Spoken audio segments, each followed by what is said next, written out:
I'm going to play some of the interview Okay. if you're interested. I'm interested. All right. I want to hear what RC has to say. About sex at all. In other words, it's not about the mechanical insert tab A into slot B kind of thing. It's I just want to say that this was done by the Rialto Report. So find it anywhere you can find a podcast. The Linzer Show put this on here, which is really, really cool of them. But this is all from this Rialto Report. So give them a sub on wherever you listen to podcasts, because putting something like this together is really time consuming. So we need to show them support. It's about all the garbage and the everything emotional and whatever that surrounds sex. The sex part is almost entirely incidental. I mean, I really love making pornography, for example, but I'm bored silly watching it. What is it that makes you enjoy making it? It's almost entirely exhibitionism. It's very much performance art rather than sex. Do you actually define yourself in any particular way? I fancy myself an artist. I'm sane enough to realize that that's kind of delusional. I know I'm just a pornographer, and in the rest of the world, there's no separation between sex and pornography. All sex is pornography, and all pornography is sex. If it's sexual, it can't be art, and if it's art, it can't be sexual. Let's start at the beginning. Where were you born and brought up? I was born in a little town of Stroudsburg, Pennsylvania, which is in the Poconos, in the northeastern section of Pennsylvania. Well, I mean, what was your upbringing like? The bottom line is that my parents cannot be blamed for anything, really. I had what I consider a very normal childhood. My mother was, for the early part anyhow, a stay-at-home housewife. My father was a mechanical engineer. I grew up on a farm, very picturesque existence. I spent most of my childhood shoveling shit. I mean, cow shit, chicken shit, which is basically what growing up on a farm consists of doing. It's kind of like an episode from Lassie. No big traumas or anything like that. A very idyllic childhood. I mean, I went to a one-room schoolhouse, occasionally rode a horse to school. I mean, nobody bullied anybody. And when I looked you up, I saw that your father, who shares your same name, there were quite a few references to him. He was a glider pilot, isn't he? Yeah, World War II. He was a glider pilot for the Army Air Corps stationed in London. They were cargo gliders. They were large plywood aircraft. They could hold, for example, a Jeep or maybe 12, 16 troops or something like that. About 6 or 8 of them would be towed aloft behind a DC-3, and then they'd glide behind enemy lines to deliver their cargo. How did that work if these planes were just gliders and therefore couldn't take off by themselves? The aircraft were used just once. It was extremely dangerous because at the end of the flight, there was no airstrip or anything like that. They basically would crash land in a controlled way. My father said generally you pick 2 trees and you went between them to shear the wings off and hopefully come to a stop before you hit something else. So he was pretty fearless. Yeah, but all of his war stories had nothing to do with that. His war stories all had to do with slipping across the English Channel and smuggling back a plane load of wine or something like that, or champagne. Did his interest in gliders and aviation spur any interest in yourself? Yeah, I ended up teaching myself to fly. I bought myself an old Cessna 152, which is like a little 2-seat training aircraft. I think I paid $5,700. So how do you teach yourself? Well, you read the book and sit in the airplane, start the engine, drive it around the ground a little bit, and then drive it up and down the runway, and then whoops. Just take off. One time you find yourself flying, and then you have to get the book out again and figure out how to land it. You had no fear? Oh, no, lots of fear. I don't understand this no fear thing. There's an advertising campaign. I mean, without fear is what keeps you from doing things that are really, really stupid. I mean, fear is what keeps you alive. So, yeah, no, I had a lot of fear. What were you like as a kid growing up? Kind of a hopeless little skinny, totally asocial little nerd. Were you an only child? No, I have two sisters. When do you remember becoming aware of sex? I cannot remember a time that I wasn't interested in sex. I definitely remember masturbating as early as about 4 or 5 years old. Probably did it before that, but I'm not sure I associate it with sex. I'm not sure I really knew what sex was for the longest while. I remember I was about 11 years old and I came down to the kitchen in the morning and my mother was there and I asked her if that thing about the penis and vagina was true, and she said yes. And I remember thinking how just totally disgusting that was. Can you remember your first sexual attraction? My first love really was this 41 Ford four-door automobile that my grandfather had. It was a V8 high off the ground. Tailpipe was about 2 inches in diameter. And if I pulled one or two. Just want to pause it for a second to say that he's very likable and fairly articulate. Yeah, he's pretty articulate. I mean, he doesn't sound like he's disturbed or anything like that. No, and I embrace art. He's an exhibitionist, is how he's trying to portray himself. Yeah. I don't have a problem with any of that. I don't think on the surface, I don't have a problem with him either. It's just a matter of I'd be sticking missing around his house. Right. If it weren't for that lady who I'm pretty sure is not alive in that photo that I showed on here. Yeah. And all these missing ladies tied to him, I would be defending this person. Yeah, me too. Wires off the spark plugs, the engine would sort of chug in a kind of a lumpy, irregular fashion, and you could kneel behind that, and I just fell in love. I mean, it was just, and because I was prepubescent, I did not have an orgasm, so basically the pleasure would just keep going and going and going until just dropped of exhaustion or something like that. My second love was a swimming pool in Stroudsburg, the municipal swimming pool. That had an outlet where the water was pumped back into the pool. It was about 2 feet below the surface, so I could hang on the edge of the pool and quietly pull my pants down. So wait, neither of these experiences were with anyone else? That, to me, was sex. I mean, women were really, really kind of an anticlimax. What were your first experiences with girls like? This was the 1950s. Girls all wore girdles, stockings with garters. The idea of getting in and out of a girdle was, kind of a challenge. Yeah, it basically never happened. You'd make out and all that kind of stuff, but never allowed to have hands below the waist. And the high point was maybe squeezing a breast through the fabric or something like that. There was maybe one girl in the whole high school who dated, quote, college boys, unquote, and presumably put out. There really wasn't any. Maybe there was sex and I just didn't know, because I was at least 17 before I got laid. Do you think that these restrictive times maybe contributed to your interest in more transgressive sex later on? Yeah, that's probably true. From about 17 or 18 on, I became a really obsessive, horny little bastard. It just, it did occupy a lot of my waking moments. What sort of form did that take? I kind of got started very slowly, like a freight train pulling out of the station or something like that. Once I got going, the train was pretty much unstoppable. Let's talk about films for a moment. What kind of films were you brought up with? And were you a keen moviegoer? Well, that was kind of the era of the Saturday matinee at the local movie theater with the Flash Gordon. Which characters did you identify with in the movies? I came out of the theater wanting to be the villain. I never wanted to be Tom Mix or Hopalong Cassidy or any of those. They were I just couldn't face the idea of having to kiss my horse at the end of the show, I just loved the Ming the Merciless character. So what was it that attracted you to the bad guys then? I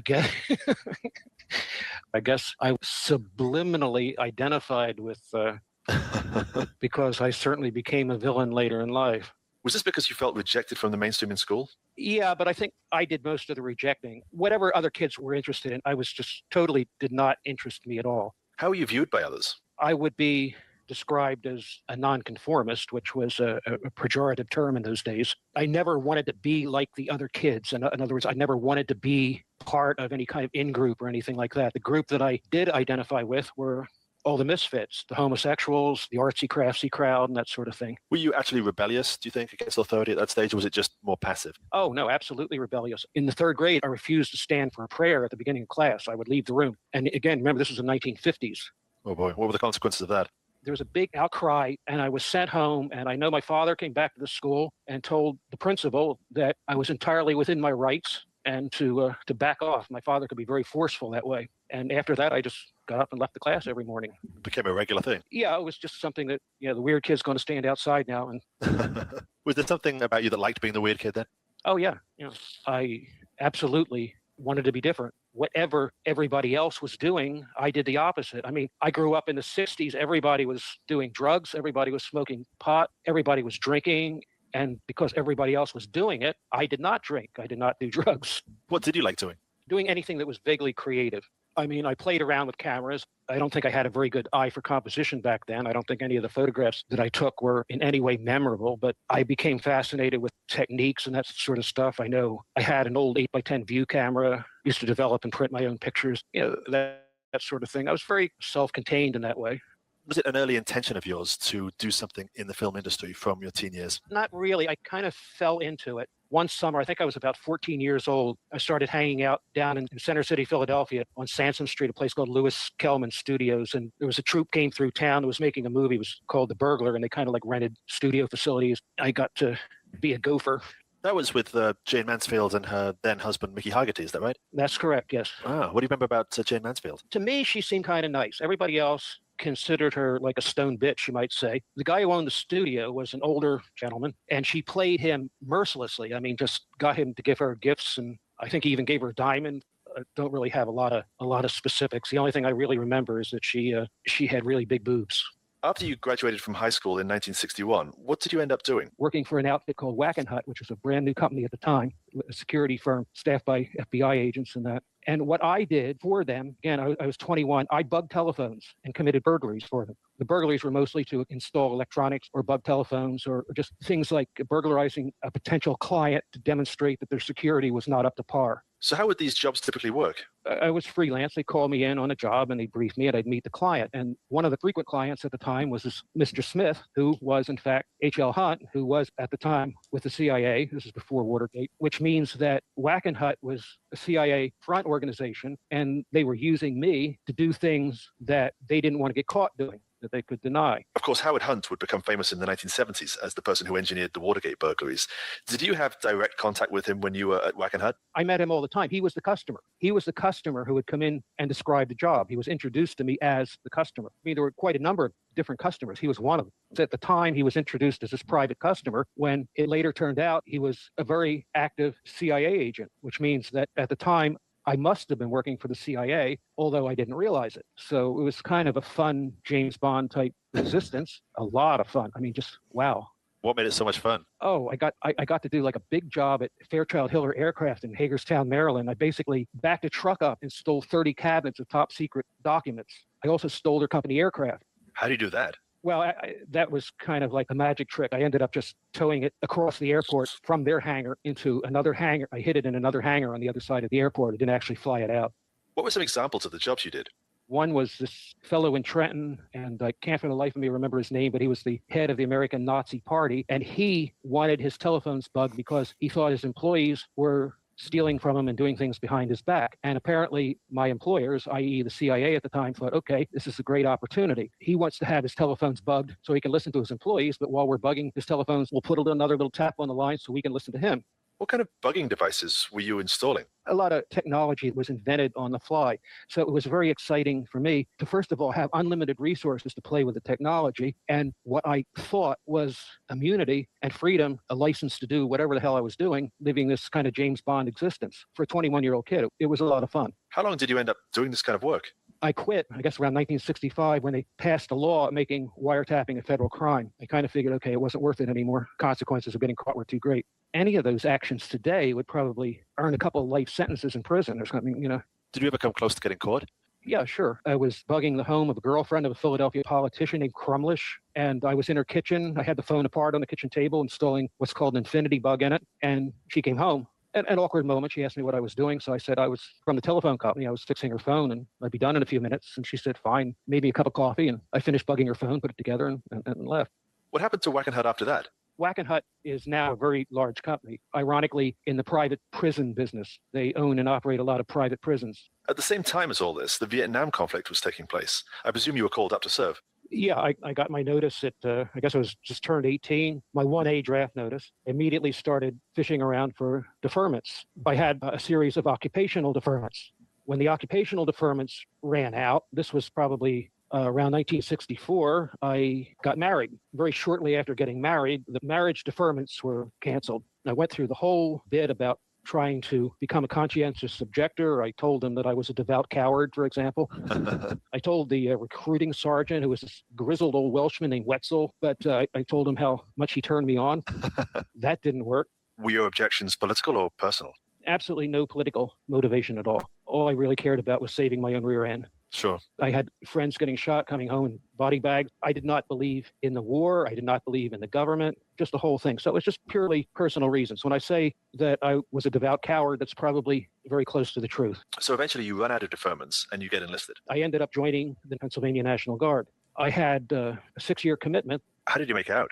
The 5 years that I spent in the National Guard were kind of colorful, and my career was very unusual in that my rank very rarely rose above private. How did it turn out? I have 2 dishonorable discharges, which is technically difficult to do. I was supposed to report to active duty in the regular Army, which I just simply didn't do. And at that point, I became a deserter. So what does that mean then? A lot of people were leaving the country, going to Canada and that kind of stuff. I didn't do anything. I continued to live and work in Philadelphia. I didn't change my life in any way. And there were pretty much no consequences during that whole 6-7 year period.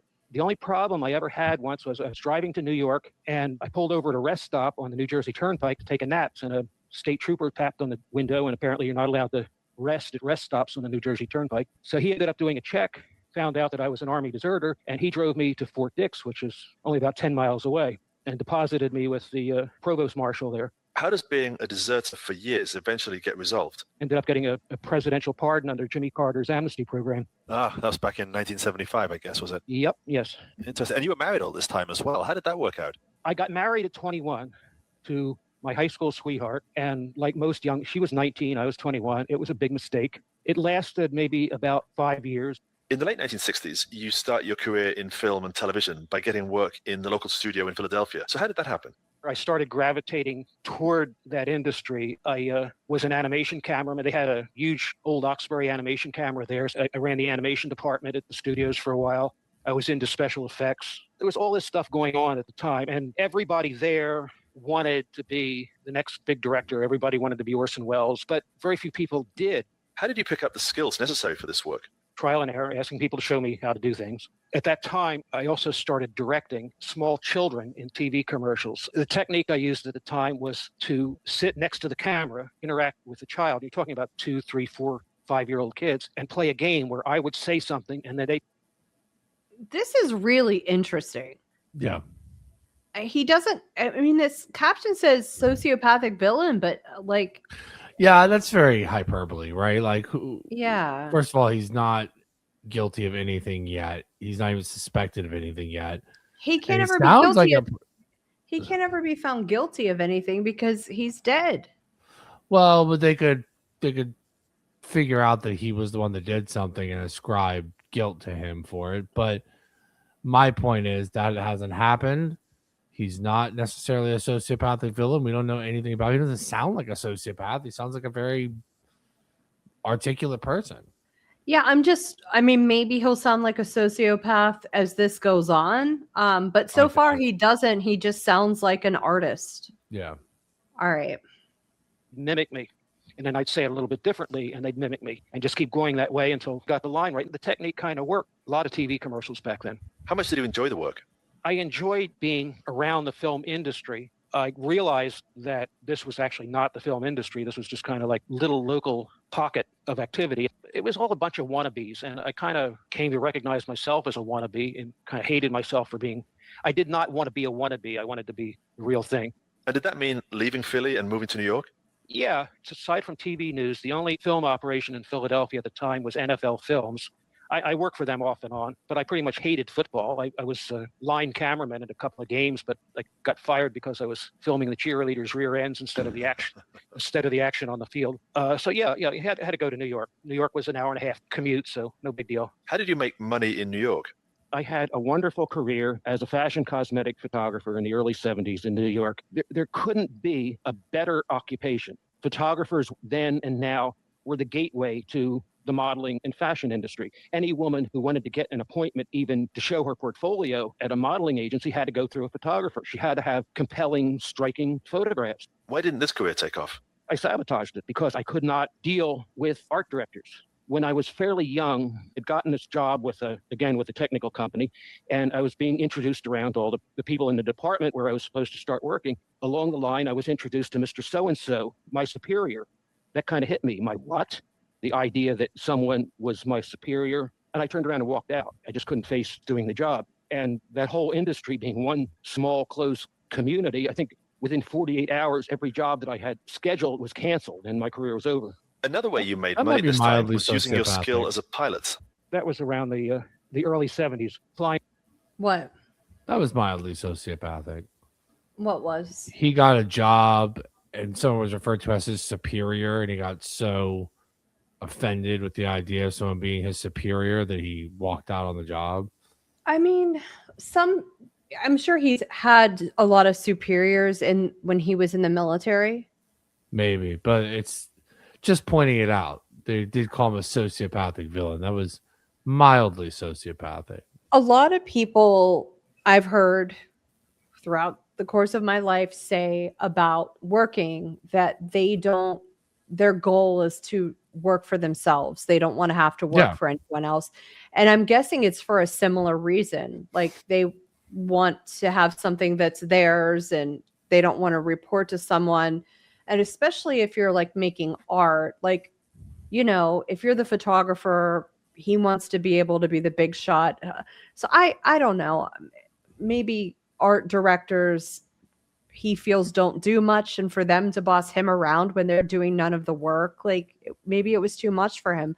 So again, I'm not really feeling the sociopathic villain about this yet. What you euphemistically call unscheduled freight. Yeah, I used to go down, pick up as much marijuana as I could fit in the plane, fly it back over the border, usually through the mountain passes and that kind of stuff south of El Paso. I'd fly up into Texas, sometimes into Arizona, New Mexico to a prearranged rendezvous. I wonder if all these this doesn't sound like when did he learn how to fly a plane? He talked about that. Right. He said before he didn't fly a plane out of a hangar. He moved it from when he stole planes or broke in and burgled for a living. No, he talked about learning how to fly a plane and how like you start by reading the manual and then you drive it around on the ground and then eventually you take off. You have to read the manual again to figure out how to land. I'm starting to think that maybe he's just a good storyteller and not all of these stories are his. Maybe. I think he's probably not a psychopathic killer. I mean, I don't know. Like, if he is, that's another side of his personality that he's not displaying here. He's not like sometimes we see in cases like these, like what was the case where they had all those kids in the room? Oh, the Siders family. Right, and you kind of get the vibe like that this was a similar situation. I don't think this guy was like a Siders guy. He seems pretty intelligent and he seems pretty articulate. And I think he was probably just a fringy dude, which I've known a lot of fringy people in my life. And there's no saying for sure. Like, that's what's so difficult about this is it's hard to say for sure if he crossed lines and blurred those lines or not. Let's keep listening to him and see what else we get out of this, because this is a long interview. We're going to hear this guy's life story. In the desert to be a guy with a pickup truck, and I'd fly over and dump the stuff out of the plane. I wouldn't even land. I just dump the stuff out of the plane. I'd fly back and land. What did the law enforcement agencies make of this? The government, who had been watching the borders every once in a while, would pretty much knew exactly what I was doing. They tear the plane apart. In fact, they destroy a couple aircraft on me, looking for it. They never quite found anything. Did you meet many other people doing this at the time? I knew George Jung while he was still doing marijuana, before he got into the cocaine business with Pablo Escobar. And I knew one of the pilots who worked for him, who was also the same pilot who filmed the final helicopter shot in Easy Rider. Can you paint a picture of what it was like doing this? There's one scene in that movie, what was it called, Blow or something? Yeah, with Johnny Depp. Yeah, where he's landing a 182 in Mexico. That probably could have been one of my landings down there. I mean, they got that one scene absolutely right, landing on a road and fueling the thing out of drums and that kind of stuff. What was the best part of it? I don't smoke marijuana, so I was in it for the flying. I loved the flying. It was just a game. I could down, pick up a load. This was kind of before the DEA was actually really in existence. They didn't have a lot of resources. The first thing they sent up, they bought this old twin-engine Piper Apache aircraft, and they'd try to follow me with it. And I'd be flying these Alaskan-type bush planes, a Molly, and planes that are really designed for rough mountain flying and all that kind of stuff.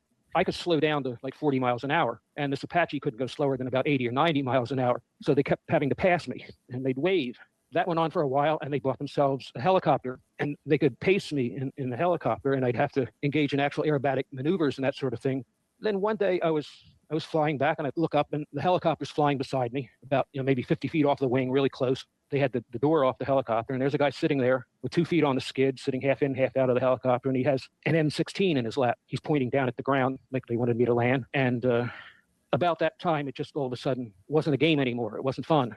If they're going to start shooting at me, then that's about the time I quit. And just for the benefit of all the federal agents who might be listening, everything I'm describing is well past the statute of limitations. Oh, you gotta mute that. Yeah.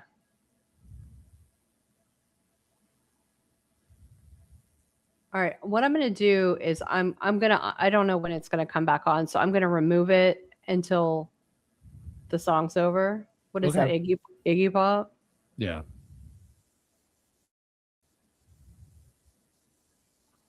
Iggy and the Stooges. It's a good song, but we can't play it. Yep.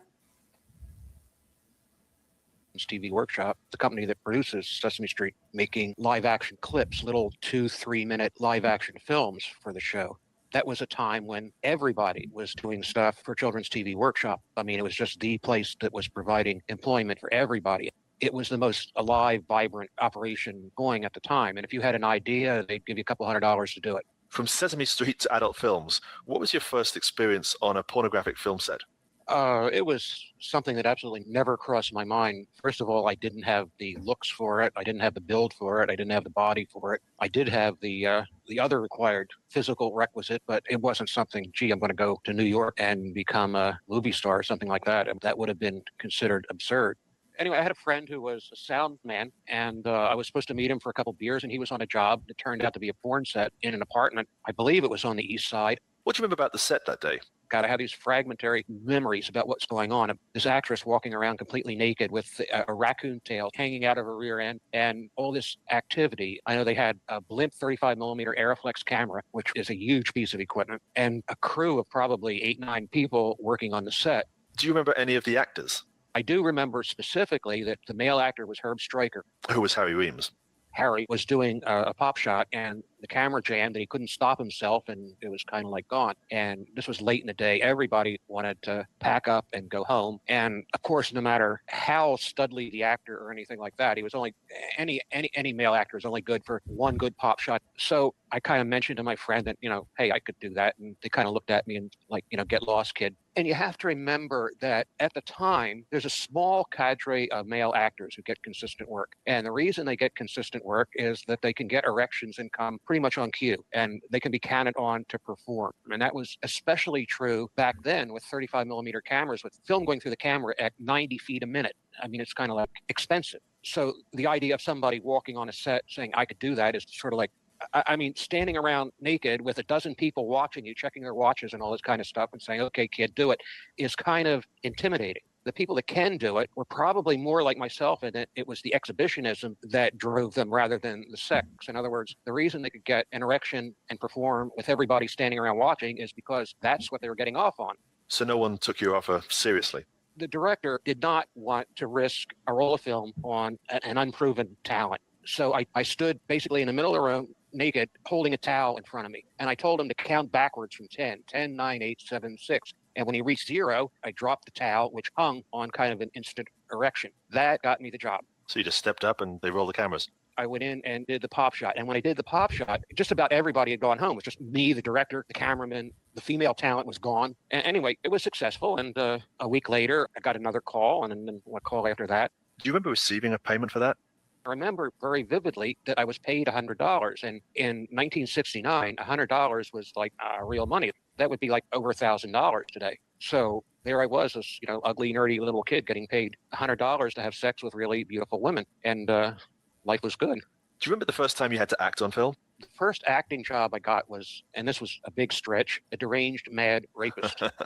I remember it was shot on a stairwell, and it was very, very athletic. I was chasing the girl down the stairs, and I had to vault over the rail and land in front of her. And then on the next take, I had to rip her panties off. Actually, I think a switchblade was involved. I remember doing it. I don't remember the name of the picture, and I certainly don't remember ever seeing the picture. But that was the first time I actually had any kind of a dramatic role. Between the loops and films at the time, how much work did you end up getting? I would probably do, for a while there, 1 or 2 jobs a week. It was never a full-time job, but it was a lot of fun, and it was good money. Apart from Harry Reams, who stood out that you worked with? Oh, wow. I think I met Tina Russell. It's where I made a lot of the contacts that I later used for Male Chauvinist Pig. Let's talk a little bit about New York. What was New York like at this time? 42nd Street was still 42nd Street. It wasn't Disney World. Did you hang out there much? Yeah, before I even moved to New York, I used to come up to the sex clubs there every once in a while. I had a girlfriend who was a medical student at the University of Pennsylvania, and we'd come up to this place. I think it was on the same block as B.B. King's on the second floor. It was kind of like a bar club with a guy out front shilling tourists off the street inside, naked girls, that kind of stuff. The stage was a raised platform in the middle of the room, actually not raised that far, about a foot off the ground, and about 8 foot square. And in the center of the stage was this old ratty mattress, and they would have people doing just any kind of weird thing. A girl shooting ping pong balls out of her vagina. A girl named Summers, she had an act with a boa constrictor. There were a couple interracial sex acts. And my girlfriend and I used to go up on weekends, and for $40, we'd have sex on this mattress in front of all these people and get paid $40 for it. What was your angle? What did you do that was unusual? Nothing all that unusual, except that we kind of would work this slave girl motif where I'd slap her around a bit and have what was very rough sex. So I guess the angle there was the idea of rough sex and treating a woman very badly. What was it that you liked about that? What's not to like?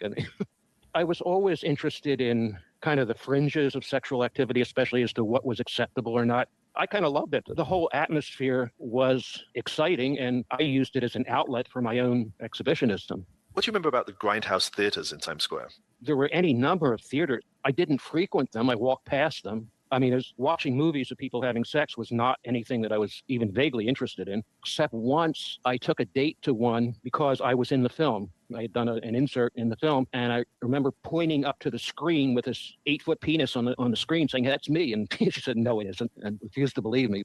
Now, how did you get the idea to make your own porn film, The Erotic Memoirs of a Male Chauvinist Pig, which you shot back in Philadelphia? Well, I had a close friend at the time, John Butterworth, who was a cameraman for KYW in Philadelphia, a TV station. He was a news cameraman, and we talked about making a film. What seduced us wasn't really any specific film, but just the idea of making a film. It was more like, look at us, we're making a movie, than the actual content of the movie. Where did the money for the film come from? This Italian gentleman named Sam the Barber, who put up some extra money that he had laying around in the shoebox behind the bar. We're talking about organized crime. Everybody in the mafia either ran a bar or something like this, or had some kind of operation going. So Sam ran a bar called the Bag of Nails at 13th and Locust in Philadelphia. He put up the money for a Male Chauvinist Pig. He put up about 60-70% of the money, and I put up the rest. I kind of borrowed it from the family. Can you remember how much the budget was? Yeah, we spent just a little over $20,000 on it, and most of that was for film and processing fees. We got the use of an Eclair camera, which was a 16-millimeter quiet camera, a very innovative camera at the time because it was lightweight, self-contained, and made very little noise. The choice was between that and more cumbersome rigs, a camera called an Oricon and others that the TV news stations used and all that. And you were shooting on 16-millimeter, were you? Yeah, it was all 16-millimeter negative. The negative had to go to New York to be processed. There was not a color lab in Philadelphia at the time other than NFL Films, and they declined to be involved. How did you come up with the plot and the script? It was almost made up as we went along. We started filming with a general idea of what we're going to do, got the talent together.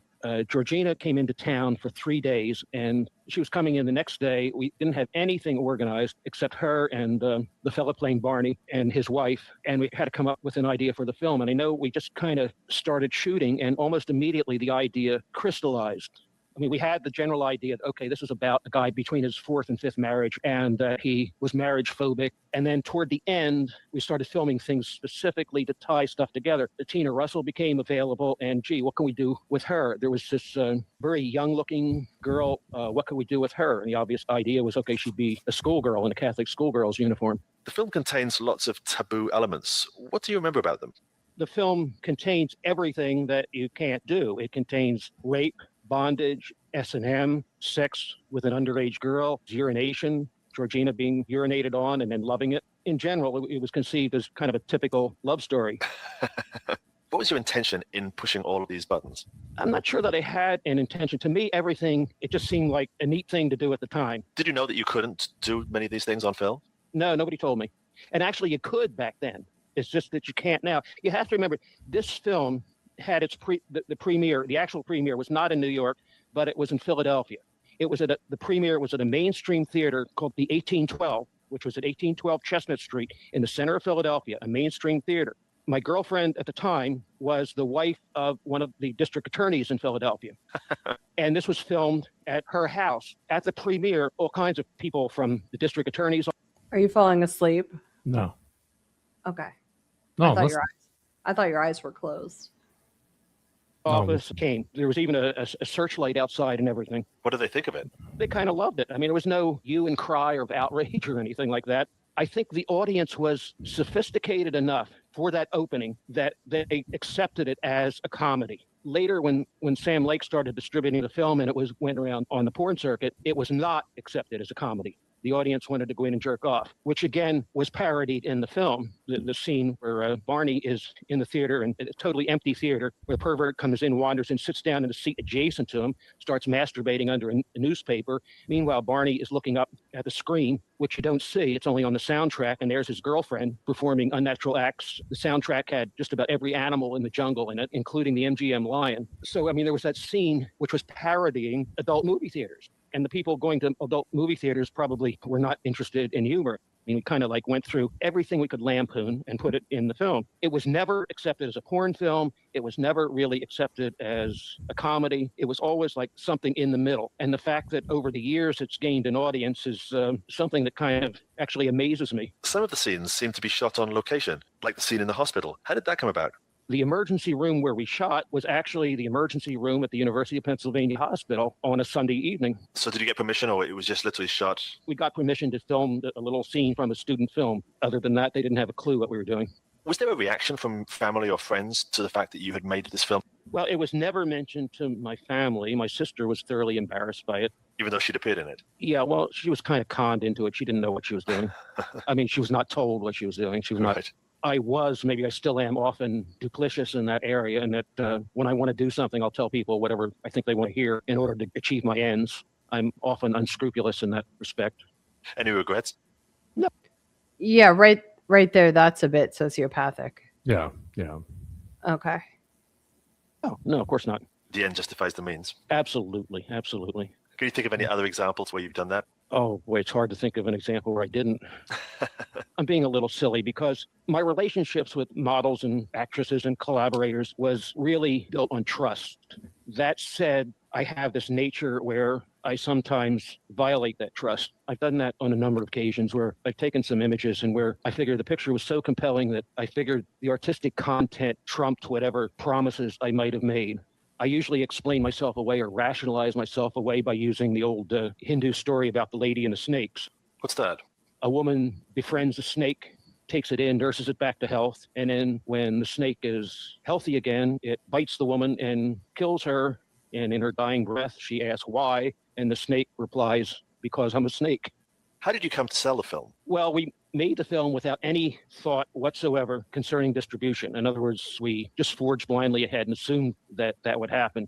And it kind of didn't. We found out that theaters were owned by chains and the chains were controlled by certain political groups. Again, I'm kind of using euphemisms there. So the distribution, the contact with Sam Lake was arranged through the mafia in Philadelphia, through Sam the barber. And how much did you sell it to Sam for? Sold to Sam for exactly $50,000. So it's a good profit from a budget of $20,000. Yeah. Did you ever meet Sam? A couple of times, yeah. Had Sam, and he had an assistant. I'm trying to remember his name. Bobby Sumner? Sounds right, yeah. What was Sam like? Oh, Sam was like straight out of Central Casting. I mean, he was like just a total caricature of himself. Do you have any idea how successful it was afterwards? Well, Sam was always complaining that it didn't make any money, but I know for a fact that Billboard had a chart that came out every week of the top grossing films in the country, and Male Chauvinist Pig reached number 42. And the figure that I got, I don't know how true it was or not, that Sam ended up making $4 or $5 million from the film. I presume Sam the barber was happy with his share of the profits? No, because he never really made as much money as he thought he was going to make. And right after that, we made several other films in Philadelphia that again made money, but not to the extent that they were used to making money. If they had been in the distribution business, then they would have been happy. But they were not in the distribution business. They were like an intermediary cog. What were the other films you made in Philadelphia afterwards? I know there was one that was kind of a travelogue called Miss Terry Takes a Liberty. And that was filmed in and around all the historical monuments. The only plot was this young girl who comes to town and wants to see the sights, and she's kind of runs into all these characters who take advantage of her.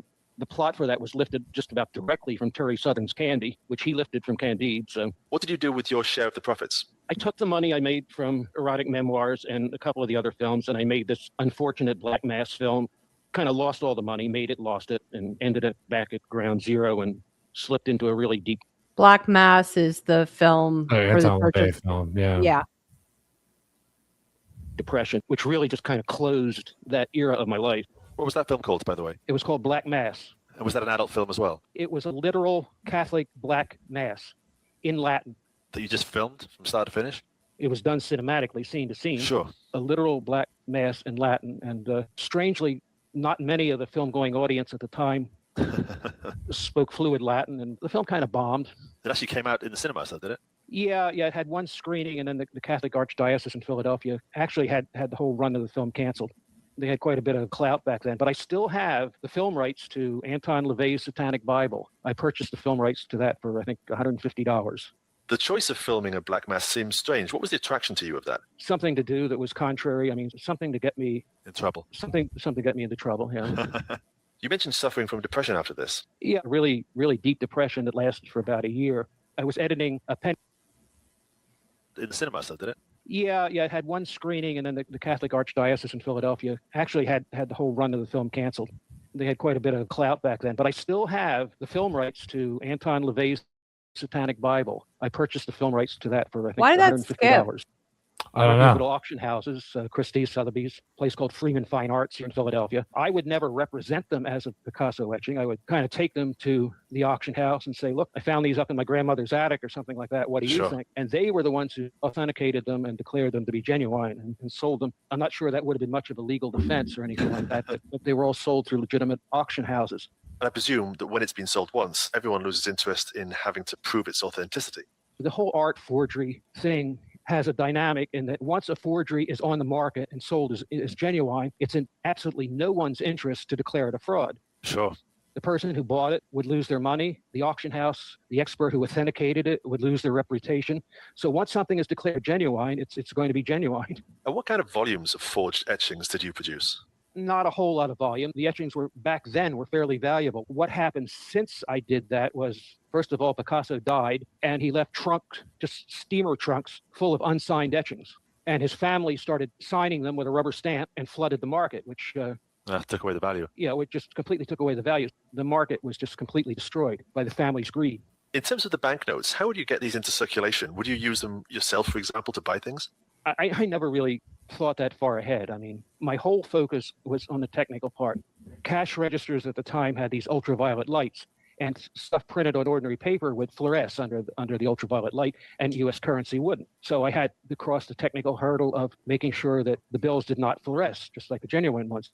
Genuine currency had red and blue fibers embedded in the paper. I had to be able to duplicate that. So the whole thing became an exercise in the technical aspects, which is what consumed me. And I really just didn't think about the consequences or how incredibly stupid what I was doing was. So you had this activity, forging banknotes, Picasso etchings, and title documents. Were you doing it all yourself? Yeah, no, I was doing it all myself. And actually, doing the U.S. currency was an afterthought and very, very stupid because I probably could have gone on forever, made a lot of money, except for that. Whenever a new counterfeit bill comes on the scene, the Secret Service just jumps on it with every resource that they have. So we're to believe that he's an accomplished pilot and a pornographer and a money forger, a drug smuggler. Renaissance man. Yeah, I feel like this guy very convincingly is full of shit. I don't. Yeah, I do. So I ended up going to prison for 2 years and got out about 75. How did you get caught? I'm not really certain. I think it was just a regular traffic stop, and I happened to have about $10,000 in the car. And for some reason, the police searched the car and found them, called the Secret Service. And I was taken down to this is in Center City, Philadelphia, the Secret Service office, and they kind of grilled me all night long. And they offered me this deal. They said that they weren't interested in me; they were interested in the printer. And if I gave up the printer, I wouldn't go to jail. So I said, okay. And they woke up this judge at 3:00 in the morning and signed the agreement that I would be granted immunity if I gave up the printer. So the agreement was signed, and I said, I'm the printer. Again, wow. I mean, the Secret Service has no sense of humor. And a judge in his pajamas at 3:00 in the morning has Even less. Precisely. So that was the end of my printing career. So you went to jail for, you say, about 2 years then in the mid-70s. Yeah, I think it was a 24-month sentence, and I served 18 months. Yeah. What was that like? Well, it was actually kind of fun. So I believe that he was making counterfeit money. I don't believe that he was making counterfeit Picassos. It was the 60s. I don't know. I served the sentence partly in Florida, partly in Allenwood. In Eglin, Florida, the prison was actually a company area, typical military company area on an Air Force base in Florida Panhandle. No walls or anything like that. It was just a series of barracks buildings around a quadrangle and a mess hall in the back. What were the inmates like?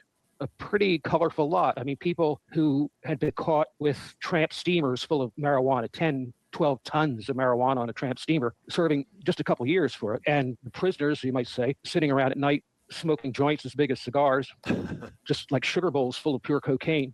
Did you know anybody on the inside? One of the inmates was H.L. Hunt. Your client from back in the phone tapping days. What was he doing? He was there sitting in the back writing spy novels. I had a job that was out on the base, so I smuggled liquor into him all the time. Did he recognize you? No. I described the situation, and he kind of gave me a blank look and said, something about never having worked for the CIA or something like that. And I think I patted him on the shoulder and, said, I understand, Mr. Hunt. All right. So I'm going to take it off and then put it back when the music stops. So we don't get Iggy popped.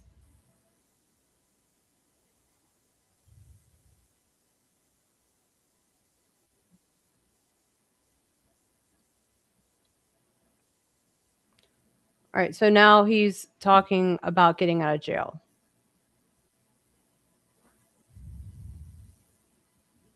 This feeling that, wow, I just wasted 2 years of my life and I got to catch up. And my way of catching up was to involve myself in another technical area. Oh boy. What direction did this take? At the time, amphetamine was not what it was today. In fact, it was a whole different compound. I don't think what they sell today is actual amphetamine. It's certainly not methamphetamine. But the law was written for a specific molecule. And my idea was to produce an analog. Instead of a monophenylamine, I produce a dimethylphenylamine, which would have the same pharmacological effect as amphetamine, but would not be illegal. And now the laws are all changed where you can sell somebody a bag of powdered sugar, and as long as you're representing it as cocaine or something like that, you get the same penalty as cocaine. But back then, the laws were not like that. So I had this little laboratory in Philadelphia where I was playing around with the chemistry. And this was something you taught yourself as well, or did you have partners? And No, I always pretty much have no one to blame but myself. I have a strong background in chemistry, physics, and actually computer science too. So anyway, He has a strong background. How? School. Like, you glossed over the schooling part, sir. I don't believe this guy. I'm sorry. I don't have the same level of suspicion for people talking about themselves that you do. Yeah, but who's usually right about people between you and I? I don't think that's fair. But just answer it. I don't think that's fair. I don't think there's been many circumstances where we've had to question the validity of a person's story? I think maybe he worked for some people that were making drugs. Okay. But I don't think he just has a strong in background and was like, I'm going to make amphetamines on my own with no help from anyone else now. Here we go. Like, it's just not believable. I'm sorry. Puttering around in the laboratory and actually kind of successfully making this diphenylethylamine when all of a sudden they arrested me and claimed that they had found 55 grams of actual amphetamine on filter paper in trash bags outside the laboratory, which they probably did because no chemical reaction is perfect. There are always side effects and all that kind of stuff. So probably as a side reaction, I was producing a small amount of actual amphetamine. So I got arrested for that, and the trial date came up kind of quickly, and I just did not want to go back to jail, so I became a fugitive. How long had you been out since the previous stretch? I had probably only been out 4 or 5 months when they arrested me again. How did you rationalize or justify what you were doing to yourself? People always ask why you were in jail and that kind of stuff. And my stock answer is that I was in jail because of stupidity. My crime was stupidity, which is pretty much the truth. I mean, I rationalized making U.S. currency because I figured, well, the government turns out worthless papers. Why can't I? I rationalized making amphetamine analogs and that kind of stuff because, well, if Merck, Sharp, and Dome can do it, why can't I? And additionally, telling myself I was only glorified caffeine anyhow. My views have changed somewhat since then, but that's what I told myself back then. Were you never tempted to indulge in any of the drug products that you were either creating or shipping? No. Once when I was in high school, I went with some friends of mine to a party in New York. The party was with homosexual artists, and the apartment was done over in just $1 zillion worth of antiques. And I remember I was sitting on the floor, and I took a few puffs of this joint, and I didn't feel much of anything. And about 10 minutes later, I went to stand up, and I got dizzy, and I knocked over this priceless and valuable Ming vase or something like that, smashed it. That was about the only time I ever knowingly smoked marijuana. Maybe it sounds weird, but I like my head. I like my brain. It's been my primary source of amusement. And I don't really want to do anything to upset that. I mean, it's so twisted and dark and devious and a constant delight. So what's the first thing you do as a fugitive? I became a fugitive in '76, actually on my birthday. I left and I was driving down to Florida, and I pulled off the road. I took out my old identification and all that kind of stuff and had a little mock funeral burial ceremony by the side of the road. And you took on another identity from then on, did you? Yeah, one of many. But the fact of the matter is that over the next couple of years, I started manufacturing actual methamphetamine in a very, very big way. Between 1979 and the beginning of 1980, I was probably supplying well over half of all the amphetamine in the whole tri-state Pennsylvania, New Jersey, Maryland area. Whoa. I invented a whole new process of making it. I turned it into a business. I actually subcontracted out parts of the manufacturing process to legitimate compounding and chemical manufacturing companies. I made a lot of it. Who would be your main customers? I guess it went to addicts. I mean, I never engaged in street level sales or anything like that. In fact, I only sold it to 2 people, both people that I've known for a long time. One who was connected with the mafia in Philadelphia and kind of sold to the Italians, and another who had an in with the pagans and the warlocks and the motorcycle gangs and sold to them. But I remained very much in the background. It was a matter of trust. How would you distribute the product? A lot of it I flew myself back and forth across the country because I used to just love flying back and forth over the country, about 50 or 100 feet off the ground, waving to the farmers and that kind of stuff. So I deliver a lot of the product myself. And how would you get paid? When money was owed to me, I'd be invited to dinner at this friend's house in Voorhees, New Jersey. This extended Italian family, just kids and grandparents and women in the kitchen cooking big tubs of pasta and all this kind of stuff. And we'd have this great meal. And then when it got time to leave, this friend's wife would say, oh, well, wait a minute. And she'd go into the hall closet and she'd come down with this paper grocery sack and hand it to me, and I'd leave. And it would, it have $250,000 in it. How would you launder all the money that you got? Well, money laundering was not a big problem back then. It just wasn't a big problem. You could just buy things with cash? I bought a jet aircraft.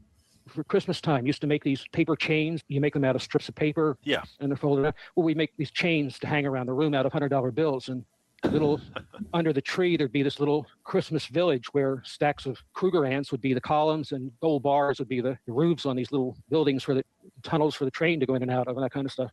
And where was the production facility for making the stuff? I built a house on top of a mountain in the Sierra foothills. And I ended up doing most of the stuff there. Was it a complex process? The reactions that I designed were extremely simple. All the hard work was done by subcontractors. So all I had to do really was mix two things together, let the reaction take place, and then just purify it. And I invented safe ways of purifying it that didn't involve things like ether and all that kind of nonsense that people use and are blowing themselves up with. So it was quite safe. It was also didn't smell. There was no characteristic odor or anything like that. I mean, I was watching this show, this television show called Breaking Something or Other. Breaking Bad. Yeah, their chemical descriptions were like 50% accurate and 50% fanciful. But the idea that that character on there developed his own chemistry and all that kind of stuff was, well, gee, I mean, they should pay me royalty, shouldn't they? So you do this for a few years in the late 70s. How does it all come to a head?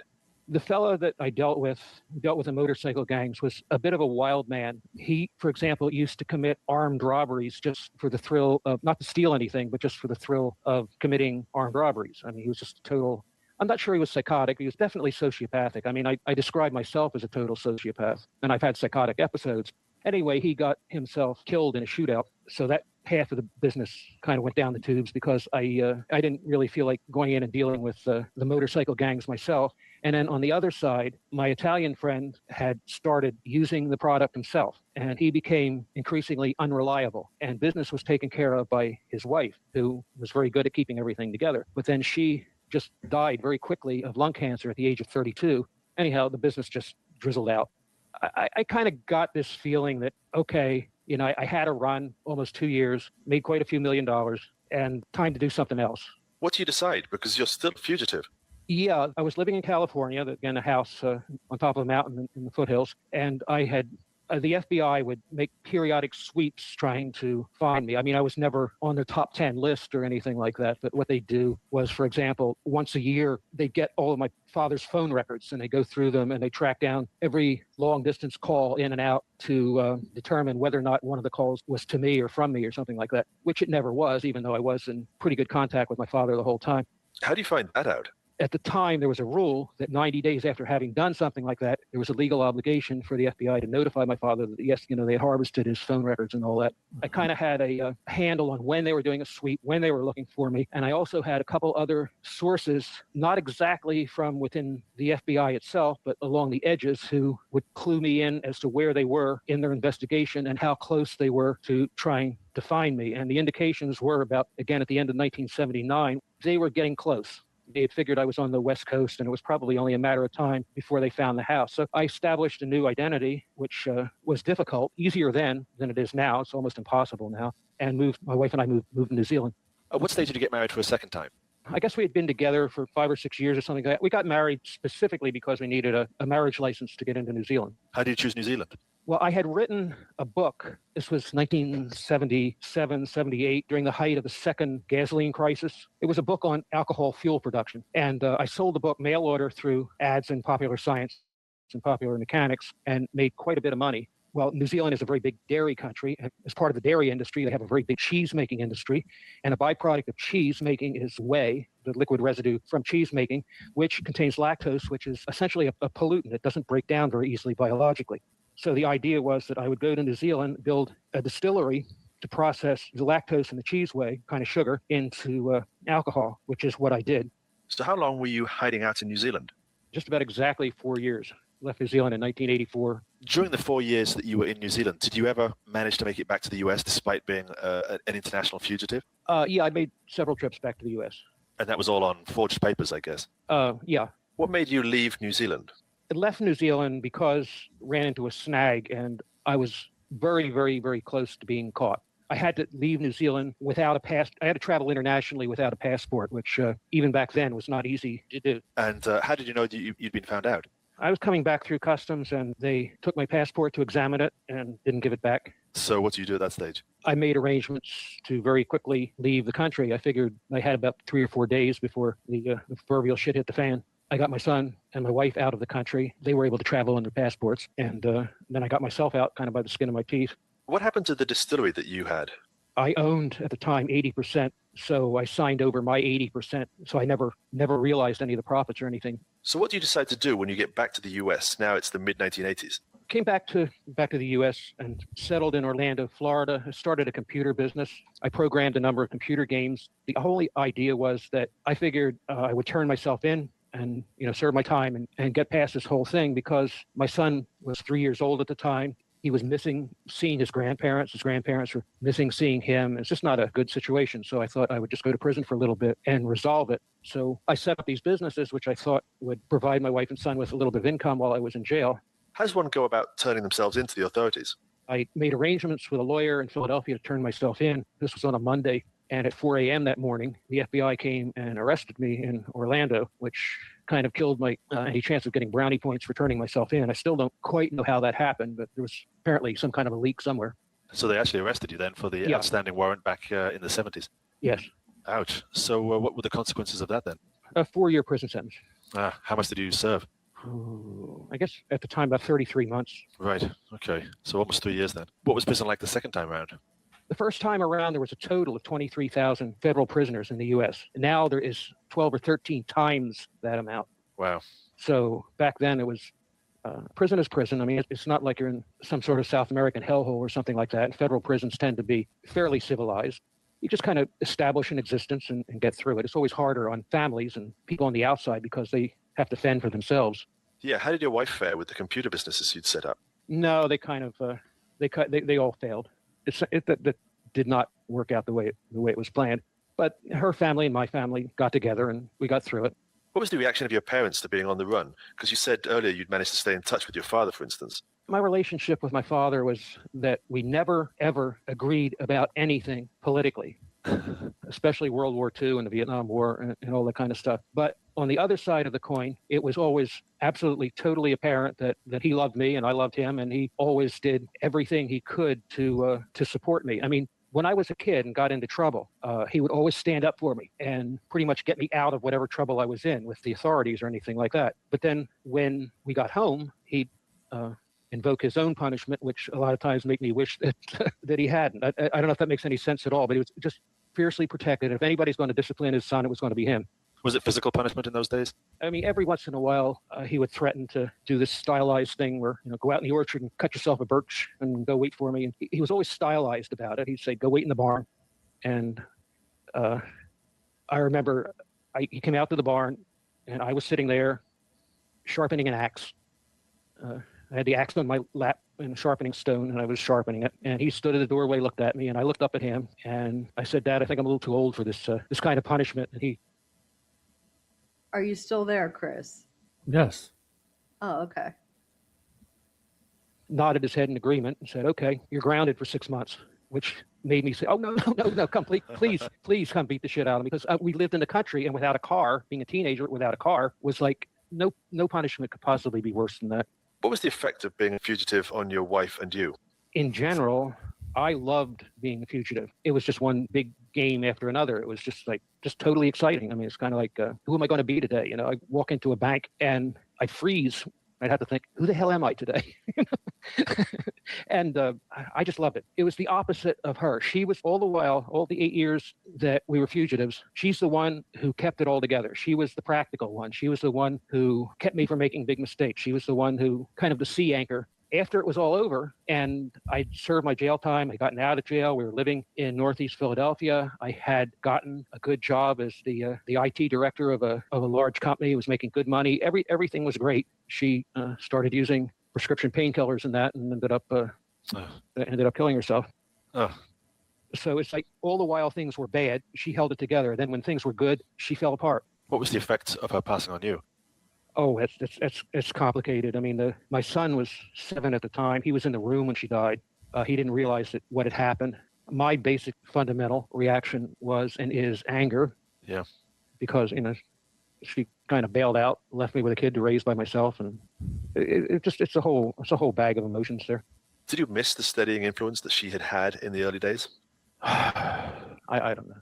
I mean, I think if she would have kept herself together and we had been partners, then that probably would have greatly influenced what I did in subsequent years. But the last year of our existence together was just horrible. I mean, I would go to work during the day and never know what was happening, whether she'd be driving the car stoned out of her mind, whether she was taking care of our son or not. I mean, she just completely went down the tubes, and I was either in denial or ineffective in whatever I did. So.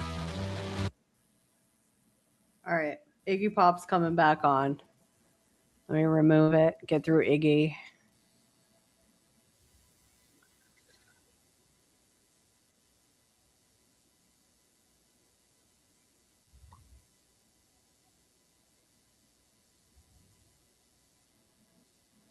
Okay, so now he's asking him how he got back into filmmaking in the 90s. Idea for some films, which eventually became the Lover series. I had no contacts in the area, and a friend of mine knew Candace and introduced us. I made the first 2 films in the Lover series that she ended up distributing. The combination of you and Candida Royale would seem an unlikely combination in some ways, as Candida's company was geared to producing erotica for a female audience. The idea of having a male make films for femme was something not even thought of. I mean, Veronica Vera wrote a really funny review of the situation where she said something that the wolf is loose in the hen house and going to see whether I get pecked to death or I come out with feathers in my teeth. So how do you go about making a porn film for females? Well, I didn't. I made it for me. They were not so much porn films, so they were totally explicit sexually, but they were films about relationships. The one film I made with myself and my girlfriend at the time was kind of about what they call a May-December relationship. The other film was about an artist and his girlfriend, a stripper, but they were about the relationships. They weren't about fucking, although there's a lot of fucking involved. I mean, that was kind of a new thing. How were the films received? It never, to this day, never really caught on. AVN did a review where 2 people reviewed the films. One was Kathy Tavel, and another was a staff reviewer at AVN. Kathy loved the films, gave them like 5 stars, and the reviewer from AVN gave it like about half a star and said that he couldn't jack off to it. He lost his Woody while he was watching it. And so that kind of underscored the difference. What was the aesthetic of the film? The films would start with talking head interviews where each lover describes the other and describes the relationship. And then it kind of goes back and forth, point, counterpoint, he said, she said. A lot of ironies where one person will say one thing and the other person will say something that completely undermines or disagrees with it. And very, very interesting in the psychological standpoint of the relationships. You later made appearances in front of the camera in the series The Streets of New York. What do you remember about how this series came about? The concept for Streets of New York, I believe, originated with Rick Savage. Rick was the talent. He was the on-camera talent. And Neville was the person behind the camera. And that was Neville Chambers. Neville Chambers, yes. And Rick kind of bowed out after, I believe, the 5th or 6th episode in the series. And Neville took it over. And what's the overall concept behind it? The concept was outrageous public sex. One of the classic scenes from one of the early episodes was Rick having sex with this girl in a snowbank along the East River Drive with cars going by in the background, and they're having sex in the snow. I mean, it's just like, just this totally wonderful, outrageous scene. But we'd film anywhere and everywhere around the city. And how dangerous was it in terms of getting caught? Oh, in all the years of doing it, I never got caught. Came close a couple times. And how did you get involved? I met Neville when I started making the Lover series for Candida Royale. So Neville and I became friends. And when Neville took over the series, I stepped in every once in a while on the talent side because I just love doing it. I mean, I love doing sex in public. And I like to think that I was actually good at it and facilitated the filming because of my supposed talent for having a constant, readily available erection. That kind of removed the whole performance question from the equation, and we could concentrate on more and more outrageous situations. You mentioned Neville Chambers. Isn't he a cult figure in the world of rock and roll? Neville is another colorful character. He's well known for having been the head road manager for The Who and also for Jimi Hendrix. So he came through the music industry. Let's talk a little bit about the logistics of filming sex and how to capture sexual excitement on film, especially when shooting in public places like in the streets of New York. What do you do as a performer, for example? Maybe I can describe a situation. One of the very first women that I ever had sex with was named Alice Harvey. That was a scene for Neville and Rick Savage. And Alice was probably absolute best sex I ever had. And I think Neville filmed for at least a couple hours. Now, I had the occasion just recently to look at some of that footage, and it was horrible. I mean, I was enjoying the hell out of myself, and Neville was kind of wandering around, trying to poke the camera here and there, trying to see what was going on. And he couldn't because I was so busy enjoying myself. I wasn't paying any attention at all to him or the camera. And the end result was you couldn't see anything other than my ass flopping up and down in the air. That was an example of having sex for the sake of having sex, and there happened to be a camera present. It lacked any of the aspects of performance art. one thing that Candida Royale said was that she always believed that if people were having great sex and it was being filmed, then you get great sex on film. And I absolutely, totally disagree with that. In order to have great sex on film, it's like any other kind of film. You have to pay all kinds of attention to detail, to what's going on. I mean, anytime people happen to catch like a live event on camera, an accident or even a murder or something like that, it's usually very boring and anticlimactic. But when it's done in a film in slow motion and all that kind of stuff, and it has much more visual impact. So you're saying there's little connection between good sex and good sex on film? Yeah, performing sex for a camera has absolutely nothing to do with sex. Can you talk about how a scene from the streets of New York would be set up and filmed?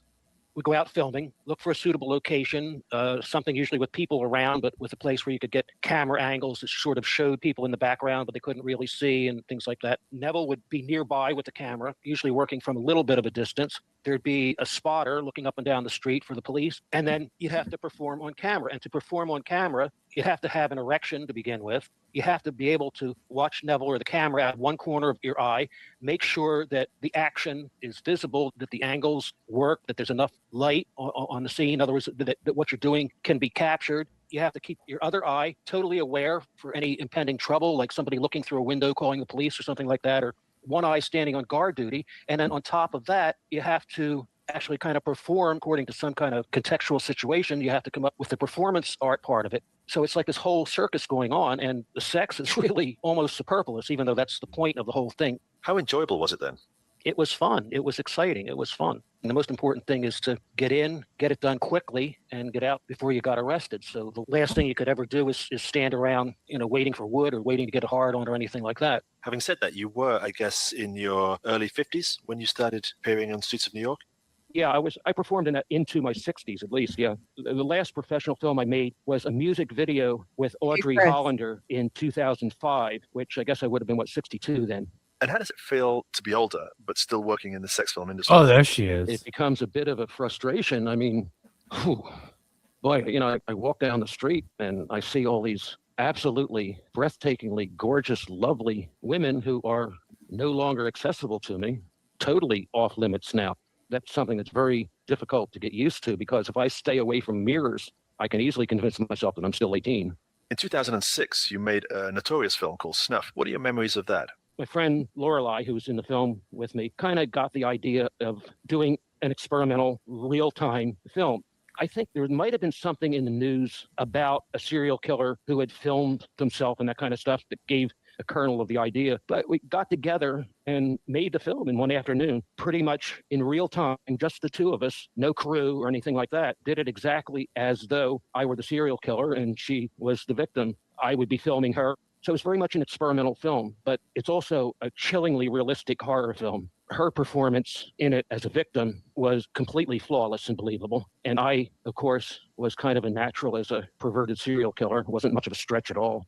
It's a controversial film because of the combination of sex and the violence towards the female character. What's your response to that? That was about relationships. The Lovers films were about relationships. If you skip ahead to the Slaves film, that film is about women who voluntarily engage in abusive relationships. They engage in abusive relationships because that is what they want. And the point of the whole film is they all have the choice to leave, but they choose to stay. There's what I...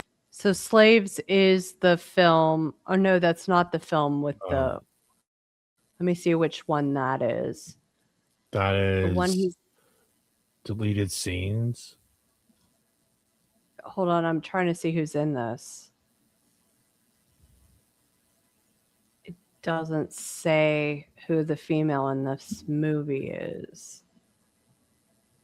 Okay. All right. I consider a poignant scene where Lorelei orchestrates her own beating, instructing the character that I play when to hit her, where to hit her, and how hard. She completely controls her whole beating. And to me, that's like a deep psychological underscore that the whole film was about why these relationships exist and why women enter into them. What's your take on the psychology behind this?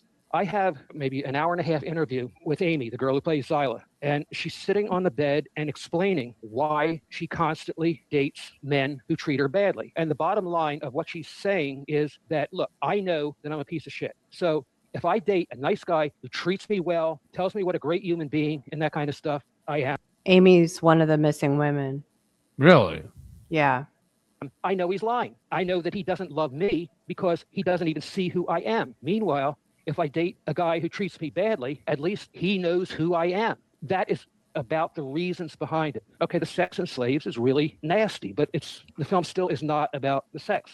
What about the accusations of misogyny that have been directed to you because of your work? I have a reputation for being a misogynist, but I'm absolutely not. I don't even know how to, maybe to use an example. If you have a photographer who goes to wherever, Darfur or something like that, and comes back with photographs of starving children, it is not assumed that, wow, this guy went to Darfur and took pictures of starving children, therefore he is interested in promoting the starvation of children, or he gets off on starving children. But when I do a depiction of, okay, here's someone who is in an abusive relationship, it's assumed that somehow I get off on the abusive relationships. I really get upset by the totally childish, simplistic, one-dimensional view that Western civilization seems to have of sex. How can an entire country of millions of people be so childish? You mentioned earlier that you consider yourself a sociopath in some ways. What do you mean by that? It goes back as long as I can remember. I do not like society. I do not like civilization. Individual human beings I can like, admire, even love, but the human race and what we call civilization are something that I really despise. I mean, if you were captured by some aliens on a spaceship or something like that and given a choice, would you really, really want to be treated in a humane manner? I mean, would you really elect to have these aliens treat you the way that human beings treat each other? And I know I certainly wouldn't. So what is it you think about the human race you don't like on a day-to-day basis? Human beings go on and on about their intelligence, but the main way of settling a dispute or an argument was and always has been and continues to be violence. What human beings are, how they act, is completely at odds with their self-view. I mean, right now, here in Philadelphia and other places in the country, funding is being cut to schools. What kind of society is going to survive by sabotaging the lives of its youth? Is your depression made worse by this bleak worldview? Well, I have monumental problems with depression, but it has nothing to do with the worldview. In fact, when you say you're depressed, the first question that comes out of people's minds are, why are you depressed? That is such a stupid question. Would you go up to somebody who has cancer and say, well, why do you have cancer? People confuse with some sort of situational despondency or something like that. I'm sad because my wife ran off with my best friend in my pickup truck, and the worst part was my dog was in the back, and therefore I'm feeling sad. That's not depression. That's despondency. Depression is an imbalance in brain chemistry or something like that. And depression is just as likely to hit me on a sunny day when I'm happy and everything's going right than it is when any tragedy or anything like that is happening. Have you suffered from depression for a long time? Yeah, probably all my life. The older I get, the worse it gets. I think my paternal grandfather, died of it. How debilitating do you find it? Again, this is kind of a complicated question. I've mostly learned to live with it. Antidepressants don't work for me. Things like Prozac totally preclude any kind of sexual activity. You take Prozac and forget about sex. So the trade-off was I'd rather be depressed than do without sex, because doing without sex it'd be depressing enough in itself. So I just kind of learned to live with it. When I'm down, I don't fight. I just roll with it. And when I'm up or manic, I get things done. Is there any sense that some of the crazier things you've done have been linked to this and perhaps to your desire to really feel something? Absolutely. I mean, I'm a total adrenaline junkie. I mean, everything from flying and risky occupations, making risky films, doing risky artwork. So you think that the constant reinvention and change in your life has been a good thing? I probably would have missed a lot of experiences that otherwise I wouldn't have had. Yeah. So I'm glad for the variety. I'm glad that I've probably had at least a dozen different careers in my life and been successful in some of them. I'm even glad for my experiences in prison, because that taught me this whole aspect of life that I otherwise wouldn't have known. I guess it's the philosophical rationalization that even bad experiences can be productive. Or I think the catchphrase is that whatever experience doesn't kill you makes you stronger. Does that mean you don't have any regrets? I have things that I would like to be able to do over, but regrets, yeah, I have certain regrets. The regrets I have to do with people that along the way I might have treated badly. I kind of would like the opportunity to go back and make things better. How did you come to be growing marijuana on your property in recent years? functioning as an artist into the realm of being an artist full-time and also making films, which is very expensive. I did not want to take the time out to earn a living, and I certainly didn't want to compromise my artwork by any kind of crass commercial overtones. I considered an artist who creates for money to be analogous to a whore, and I always considered myself much more of a slut in that I would rather give it away. So I started growing pot as a means to support my artistic obsessions. So you'd actually grow it and distribute it from your house? Well, I grew it. I certainly didn't distribute it from there. Same as when I was making amphetamines, I simply wholesaled it. Most of it went through 2 oncology groups to cancer patients, although I made a comfortable living from it. But the main purpose, and also the original purpose, was to Wake up, provide Chris. medical marijuana. You set up this in the basement of your house in a sort of hydroponic facility? Yeah, it was a very sophisticated operation, completely, totally hidden. I mean, I had people living in my house who had no idea what was going on. How was it discovered? What happened in the end was a fluke. I had a young lady living with me, and I was away from the house for a period of time, and she apparently became convinced that there was a burglar or something like that prowling around the house, and she called the police. She had no idea what was in the basement or anything like that, but one thing led to another, and the operation was discovered. Just how big was it then? Not sure what's beyond the statute of limitations here. It was a large, sophisticated operation designed for continuous output. And you had it going for a few years, I guess. So they say, yes. So what happened then? You returned home, presumably, and were arrested? Yes. Yep. I returned home. I never entered that house again. I lost everything. I mean, everything I had was lost, including computers, cameras, everything. Did the fact that you have a history of making adult films, pornography, count against you in the trial at all? No, it was certainly a part of their investigation. You know, they were convinced that I was trafficking in women and prostitution and all this kind of stuff. So how long did you end up serving? 4.5 years. The federal system doesn't give you hardly any time off for good behavior anymore, so I did almost the whole 4.5 years. That seems steep, especially given the move towards medical marijuana in a number of states at the moment. What was your reaction to the length of the sentence? It informs my view of society, and that I do not feel that anything that I've done rises to the level of criminal behavior. I have never stolen from anyone. I've never hurt anyone. At the time when the crime was committed, Obama was just coming into office and pledging support for medical marijuana and all that kind of stuff, and is busy killing people in Pakistan with drone aircraft. What impact did the fact that it attracted quite a lot of publicity have on you? Well, I mean, everybody knows about it. I cannot deny or hide that or any part of my past. In other words, I can't pretend that it never happened, or I can't pretend that I'm anything other than a sociopathic villain, you might say. Sometimes I think of ways to turn it to my advantage. How so? I tend to play the part, or play up the part of being a villain. Yeah, I mean, I tend to try to get some mileage out of it. I figure, why not? I'm not getting any mileage out of anything else. What's the toughest part of being in jail for you? The most horrible part isn't necessarily the physical confinement, but it's the total isolation and boredom.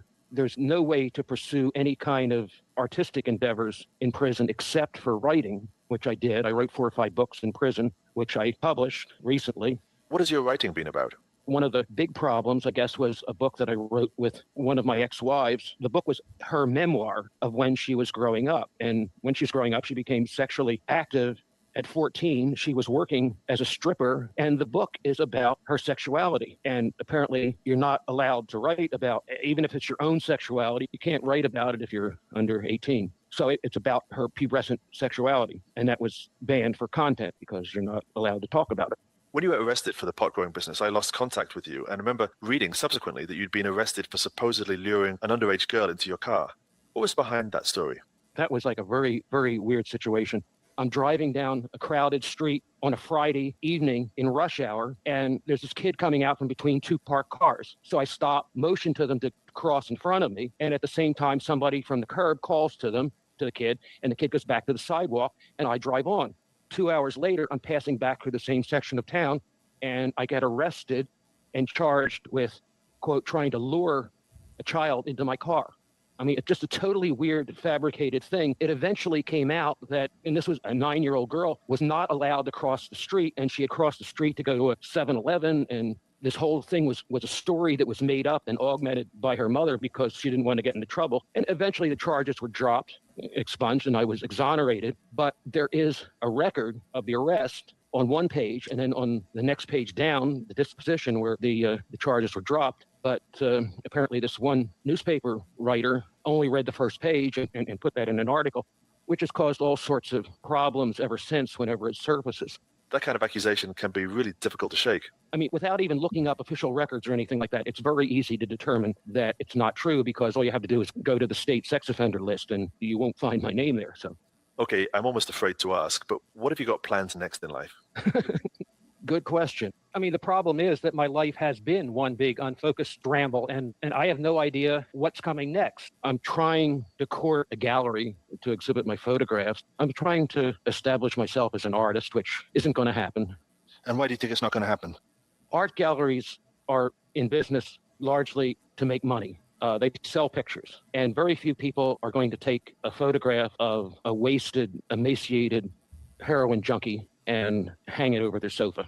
I produce what might be considered an artistically valuable product, but certainly not a commercially viable product. And you're still as motivated by sex as you've always been?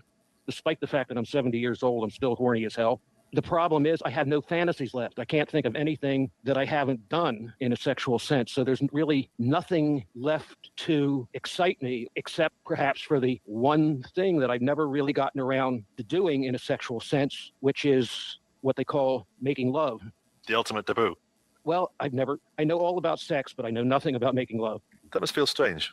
Actually, it's pathetic, but Do you think that's a negative consequence sometimes of pushing the boundaries to their limits, in that sometime you will run out of places to go? yeah, it's a real concern. On the other hand, I kind of have the confidence that if I look hard enough, I'll always be able to find an extreme that I haven't experienced. There's something out there. Would it concern you if you ever received mainstream acclaim? Disturb me? No, I probably enjoy it. You wouldn't sabotage it? Oh, I'd probably sabotage it, yeah. All right.